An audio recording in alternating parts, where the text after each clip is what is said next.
I'm joined by my brother David. How you doing, Dave? Hey guys, doing good, Adam. How you been? Living the dream. I don't know. Today we're talking about some video games and crap. Been playing some video games and crap. Yeah, it's I'm a teacher and it's summer vacation, so I've been able to play video games a lot more than I've been able to play lately. And I've had some buddies who have been had some time off as well. So we've picked up Battlefield 1 again. Got excited about that game. Um, World War One, killing people. Don't know why that's so satisfying. It shouldn't be as satisfying as it is. But it's a fun game, and it's even better when you're playing with your buddies. And so I've been able to play with friends from back home because I moved across the country.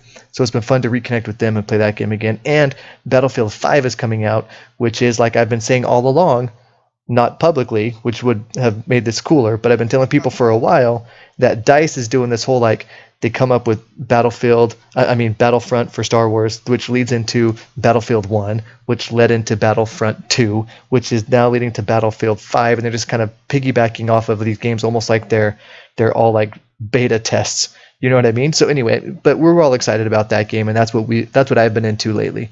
How about you? What have you been spending your time with? What? So Battlefield 1 just came out. And now it's a Battlefield 5. I'm showing my Battlefield ignorance here. But what's that all about? Okay. So the Battlefield franchise, it started, years ago with Battlefield. Then it had a Battlefield 2, a Battlefield 3, and then Battlefield 4 was a World War One based game. And because it was on the Xbox One and PlayStation 4, whatever, they called it Battlefield 1. That branding, though. Yeah, mostly because it was for takes place during World War One. And so now for the next Battlefield, they didn't want to call it Battlefield 2, I guess. They're calling it Battlefield 5 because it's the fifth game in the franchise, but it takes place during World War II. Not World War 5? No, don't think we had... Would have made a lot more sense. there are some holes in their naming scheme. Well, hear me out. So the first Battlefield game was not called Battlefield 1. It was called Battlefield. Yeah? I don't know. This is coming from the same company that decided to name a game Battlefront and Battlefront 2 after there was already a Battlefront and Battlefront 2. Yeah. For Star Wars. Yeah, that didn't confuse anybody. Well, we'll let it slide this time, people who made that game. Who makes that game? DICE. Let it slide this time, DICE. Man, I don't know anything about those games. Dang. That's why I'm here. All right, how about you? What have you been playing lately? I've been playing, it's been out for a couple of years now, but I picked it up at Toys R Us because Toys R Us is selling everything for really cheap because they're going bankrupt and all that good stuff. It's awesome. What's that? They're liquidizing all their inventory. Liquidize, yes. Yeah, that's what it's called, liquidizing. All right. Liquidize your assets. Yeah, money talk. So they were selling their Switch games for 50% off, which was mind-blowing to me. And I picked up Axiom Verge, which I didn't know had a physical release. I thought it was a digital only, but physical release of Axiom Verge. It is a Metroidvania, very much styled after Super Metroid. Really fun, really good. I am most of the way through it. I imagine. I don't really know for sure, but it feels like it's kind of coming to a head. I don't know what other abilities and stuff I can find at this point. But it's pretty cool. It's about this doctor scientist dude who's either in a computer or he's on an alien planet or all this other different stuff. You don't know if it's real. You might be a clone. Who knows?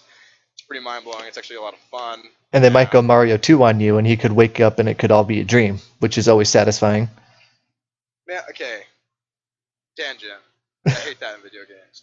Mario 2, Link's Awakening, if they do that in Axiom Verge, I'm going to be mad. I hate it when someone oh, I woke up, and now...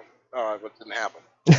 I know, I didn't like that either. I always felt like it was a writer's cop-out. Let's create this cool fantasy world for this character to go to, but wait, how are we going to justify all these crazy things we did in this game? Oh, I know, it was a dream. Granted, I think it makes the Link and Link's Awakening really cool, because it's the same Link in A Link to the Past and the Oracle games. I think it makes him really cool, because the guy goes on entire adventures and journeys in his sleep. Yeah. How cool that guy is. So wait. So you just bashed the concept and then praised it. I know. No, I like that one idea of it. Okay. I think Link as a character is usually pretty lame, honestly. But I just like the idea of him being so cool that he's I don't know, dreams adventure. Okay. Pretty cool. Well, Other than that, I've been playing Splatoon, which I always play. I play so much Splatoon, it's embarrassing. so wait, you know Splatoon, but you don't understand my Battlefield 1 talk? I don't get it. They're basically the same game. Some Battlefield fanboy just got triggered so hard. Whatever. No, they didn't. That was sarcasm, by the way. I mean, I know we need like a sarcasm font for text messages and tweets and stuff, but if you couldn't pick up that sarcasm, I can't help you. I can't. I don't know. I really like Splatoon. My wife really likes Splatoon. It's like a really easy to get into shooter. I don't usually like shooters. I've played Halo and stuff on occasion, but other than that, I'm like, whatever. But Splatoon really just grabbed me. I'm almost to 300 hours in Splatoon. It's embarrassing. I know, So embarrassing, you're going to go public with how long you've played. I love that game. Very fun, and it's just colorful and cute and happy, and I like happy games. All right. Speaking of happy games, what we wanted to talk about today, I feel like, has that same kind of happy feeling and that happy aesthetic that you like in Splatoon. It's colorful. It has comedy in it. And I think it just also takes me back to an earlier time, which was a lot of our videos have to do with. But tell the people what we're talking about today, bro. We're talking about Super Mario RPG: The Legend of the Seven Stars, because we both like RPGs, we both like Mario, and this game influenced both of us heavily, I believe. I remember we had this game for the SNES. We had the original cart. I still have it, actually. If you were wondering where it was, Dave, I have it in my closet. I actually was wondering the other day, like, where did these old Super Nintendo games go? And have you noticed how heavy the cartridge is compared to other Super Nintendo games? That's the first thing I noticed when I picked this game up. I was like, it has to be good. It's heavy. Yeah, and like there was definitely this correlation with heavier game means longer, better game back in the day, right? Yep. Because back in the day, a kilobyte, or not a kilobyte, like, I don't know, memory was such like a big difference in size compared to now, where it's like your SD card can hold 64 gigabytes or 32 or 128. It looks exactly the same. Right. Back in the day. Yeah. Maybe your cards were the better cards. That's right. The weight test. You pick up a game at like the video rental store, and you're like, "Oh, this is heavy. Oh, this is definitely a week rental. Let's pay a little bit extra so we can play it for a week." Oh yeah, the good old days. Oh, video rental stores. Ugh. Blockbuster, where have you gone? Ugh. But anyways, Mario RPG is an awesome game. We both love it. And I agree with David that it has that cute, happy, colorful Nintendo charm. But it wasn't developed by Nintendo, which I think is the most fascinating thing about Mario RPG. It was actually developed by Squaresoft before it became. Or was it Square Enix at that point? I'd have to look that up. I don't think it was Square Enix yet. Was it? You know? I think it was just Squaresoft. I mean, I could fire it up now and check, but I won't. Yeah, I'm pretty sure it was just Squaresoft. It was released in May of 1996, and as I said, it was released on SNES and has since been released on the Wii, Wii U, and the Super Nintendo Classic. So there's plenty of ways to go play this. So we're going to talk about it, and then you're going to have to go play it because it's so freaking awesome. It's an especially great starter RPG.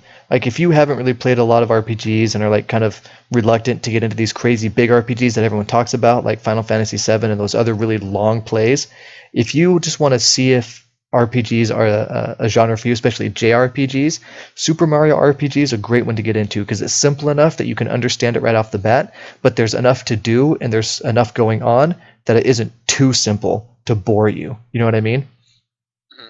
And I think that's a really good point. I really appreciate that. And like, how long is Super Mario RPG? I can't think of off the top of my head. I don't remember it being like 40 hours long, like a Final Fantasy IV or Final Fantasy VI. Oh no. I felt like it was more of a Chrono Trigger length, you know, like a 20-hour length. I think it's shorter. It's shorter than Chrono Trigger, I believe. Really? Yeah. I feel like I can go through Mario RPG in a week if I'm really pounding it out. You know what I mean? Like. Yeah, and that's coming from a guy with a full-time job and like 3 kids and stuff. So yeah. It's like, and a week of video game time is a lot less for him than it is for, say, me, who I don't have kids or anything. There you go. I go to school and work and stuff, but no kids. It makes it easy. Yeah, but it's definitely a shorter RPG. So it doesn't, especially if you want to, you know, test out the RPG waters. Like I said, it's not a huge time commitment. You know, especially in a lot of RPGs, there's a lot of side stuff you can do. In Mario RPG, there is side stuff you can do, but it's not like overwhelming. It keeps driving you forward, which really shortens the length of the game. There's not like a bunch of places where you can stop and go do this, go do that. It keeps you driving forward on one track so that it's not distracting or disorienting. And yeah, like I said, I think that helps make it a shorter game. And I think beyond the length, I think also there's just really good accessibility in the way that the battles unfold, Hmm. rather than it being just like you select an attack and then it just happens. You have these action commands, which it may have been done in other RPGs for that, but I feel like it's really originally done, like really well and originally done in Mario RPG, where if you press the right button. I mean, if you pressed A at the right time when Mario punched an enemy, he would do like 2 punches or do extra damage. Or if you press the button at the right time when Mario jumped on an enemy, he would jump again. Stuff like that with and you mash the button for more fireballs, all sorts of good stuff. And I think that makes it more interesting for new players who are new to JRPGs, and also I don't know, makes it fun to keep coming back. Yeah, and it keeps it and it's fresh for those people that play a lot of JRPGs. It there's literally an action command for every single thing that happens. So if someone's except for magic attacks against you, right? That's the only time where there's really nothing you can do. But if an enemy is attacking you, you can defend, and in some cases negate the damage completely. You can drop it down to 0 with a well-timed block on some enemies, or cut it in half, or whatever it is. So it keeps the battles fresh and stuff. You're not just sitting there; it keeps you engaged. And I really appreciated that about the game. That I wasn't just sitting there pressing a button. I was able to, my timing and my attacks actually determined how strong the attack was. And so I felt like my timing mattered. It felt like you had more of an influence on the battle rather than characters just doing stuff. Exactly. Exactly. Yeah. And aside from that, what felt like revolutionary gameplay at the time, there was also just a really simple story that introduced some really cool original characters that we've never seen again, but also allowed you to take, I mean, slight spoiler, it happens relatively early, I feel like, Yeah. where you get to play with Bowser. I feel like it may be one of the first times, or the first time, that Bowser is a playable character. I don't know if he was in Mario Kart before that or something like that. But that was really cool to me when I first played it as well. And you also get Princess Peach, but before she was Peach, back in the Toadstool days. Back before she changed her name to the artist formerly known as Princess Toadstool. Now she's just an emoji. She's just a peach. That's right. Yeah, and I thought that was so cool. Like the characters in the game. So you have the classic Mario, you have Bowser, you have Peach, but then the two other characters that you can get for your party, and they also come in pretty early, so I don't feel like I'm spoiling much for those that haven't played. Mallow and Geno are cool characters. They have interesting backstories that are revealed as the game goes a little bit. Well, Geno not so much, but Mallow has an interesting backstory that you learn later in the game is interesting and is really fun. And they're also just well-designed characters. Like Mallow's this little marshmallow cloud-looking dude, and Geno is a doll that is being possessed by a spirit of some kind. You know what I mean? And they're just really cool characters, and they're all so different. I mean, Mario, of course, is Mario. Peach and Bowser are very different from Mario and each other. And then you have these two very unique characters. So I always really appreciated those characters and had a good time with them. Mm-hmm. Yeah, Mallow's my favorite. Honestly, probably top 10 video game characters of all time for me. Whoa. Yeah, I know. I mean, it seems ridiculous that this little cloud guy who has anxieties and fears, and my favorite thing is that he's literally raised as a toad. Doesn't know that he's this cloud guy, right? So that's one of my favorite things about him too. It's just really silly and goofy. One of the only Mario universe is one of the only places where you could see something so silly as Cloudman thinks he's Toad. Right? Yeah, he thinks he's a frog. And it's literally a frog, not a toad like a Mario plays Toad. He's literally raised by frogs. It's awesome. And Frogfucius, his he calls him his grandpa or whatever. Yeah. Is that right? But it's a cool tie-in. I mean, everything feels unique, and I don't think I love Mario RPG so much because we haven't seen anything like it since.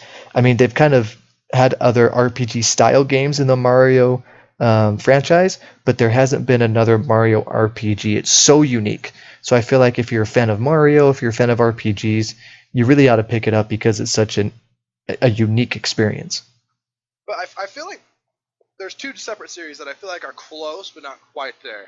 I feel like Paper Mario, the first two Paper Mario games, are really close to getting that same sort of charm. The first two. I agree with you on the first two, 100%. Definitely the first two. Not Super Paper Mario, Paper Mario and the Paper Mario Thousand Year Door, Legend of the Thousand Year Door, whatever. Both really great. N64 and GameCube games. I love them to death. And then there's also the Mario and Luigi games that started on the Game Boy Advance and has since seen tons of releases.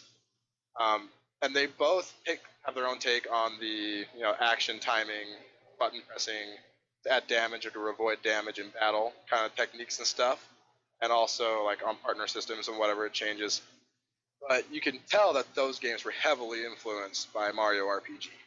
Absolutely. And what I like about the first Mario and Luigi game, the Superstar Saga, is it really took that timing stuff and it really took it to the next level for Mario RPG, where all the special attacks you can do, the Bros attacks, have different button combinations and stuff. And if you time it right, and you can learn different ways, it was a really great way to take that timed hit or that action command system from Mario RPG and enhance it. And I mean, any game where you can play as Mario and Luigi at the same time, those are so rare, and I enjoyed it a ton. Seeing Mario and Luigi interacting with each other, Luigi being like the scared, nervous brother, and Mario being like the brave one. It was just a cool juxtaposition to see those two together and interacting. And so, anytime Mario and Luigi are together, I feel like it's an enjoyable. I was just going to say juxtaposition again, but man, you can't say juxtaposition twice in 1 minute. That's too highfalutin. But yeah, I just loved that. I loved their relationship, and it plays out well in Mario and Luigi. And yeah, I agree with you 100%. I feel like it piggybacks off of the Mario RPG aesthetic quite a bit when it comes to the battle system, and just made it even better. Yeah, it also has like a cute, simple story, just like Mario RPG. A lot of instances. So if you've played Paper Mario or Mario and Luigi and you haven't played Super Mario RPG, go back and play Super Mario RPG. There's tons of ways to play it. If you have a Wii, or well, not anymore. It's just the Wii internet stuff is all shut down. If you have a Wii U, go play it. Or if you have an SNES Classic, go play it. Really great. But to conclude here, I want another Mario RPG done. Like, I want to say exactly, but I want the spiritual successor to Legend of the Seven Stars. We haven't seen it in over 20 years, but I want it back. But who would you want to make the spiritual successor to Mario RPG? Well, I feel like, why go away from what worked so well before?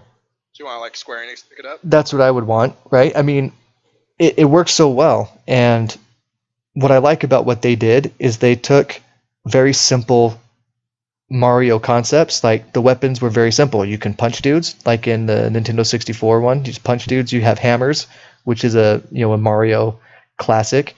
Jumping on people, the fireballs. They took those and incorporated it into the battle system and the special attacks and everything. And so it just felt very Mario. But they also added the RPG elements that you expect in like a Final Fantasy type RPG that they've done, where you have attack numbers, you have accessories that add or take away from attack and things like that. And I would love for them to have the ability to take that same concept, those same ideas that they put in Mario RPG, and expand them on a more powerful platform like the Switch.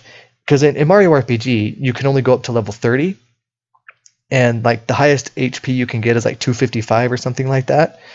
But then if you took that and doubled the size of the game or tripled it, and you could get to level 99, you could add more weapons. Maybe you can add different pieces of armor instead of just like one piece of armor.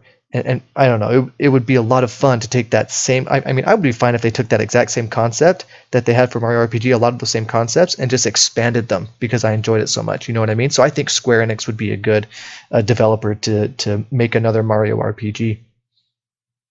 I do think Square would do a fine job with it.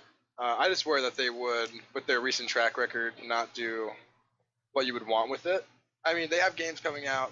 They've had games come out recently, like I Am Setsuna and Lost Sphere. That's what it's called. I couldn't remember what that one's called because no one played that one. And Octopath Traveler. I have a lot of faith in their like bringing back normal RPGs, but the company that I'd really want to tackle a new Mario RPG would be Ubisoft, actually. After Mario plus Rabbids Kingdom Battle, like that game just felt like a Mario RPG. The art style felt like a modernized version of that. Mario, the character, and like Luigi and Peach, all those characters were handled with such great care that they felt like they were still in a Nintendo game. It felt like Shigeru Miyamoto had a hand in it, but he didn't really. Like, I mean, he had like a little oversight, but he's really just like Ubisoft took care of it.